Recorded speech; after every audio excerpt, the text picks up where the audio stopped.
Бұл зал Ұлы Отан соғысы кезіндегі Қарағанды өлкесі туралы баяндалады. Ұлы Отан соғысы 1941-45 жылдар аралығында болған. Сандардың ішінде орналасқан ардагерлер, яғни Қарағанды облысынан шыққан соғыс ардагерлері, жалпы Қарағанды облысынан 60 мыңға жуық адам соғысқа аттанған болатын. Олардың 33-і Кеңес одағының батыр атағын алған. Солардың бірі Нүркен Әбдіров. Сіздердің алдарыңыздағы диарамада Нүркен Әбдіровтің соғыс кезінде жасаған ерлігі туралы баяндалады. Яғни өзінің отқа оранған ұшағы жаулардың танкілері жиналған аймаққа бағыттап бара жатқан кезі көрсетілген. Нүркен Әбдіров осының негізінде 1943 жылы өзі қайтыс болғаннан кейін Кеңес одағы батыр атағын алады.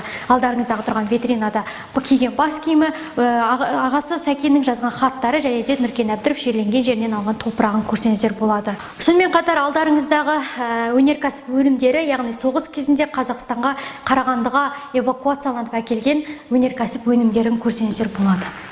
Сіздердің жоғарғы жақтарыңызда соғыс кезіндегі қарапайым халықтың қолдарына ұстап шыққан ұрандарын көруге болады.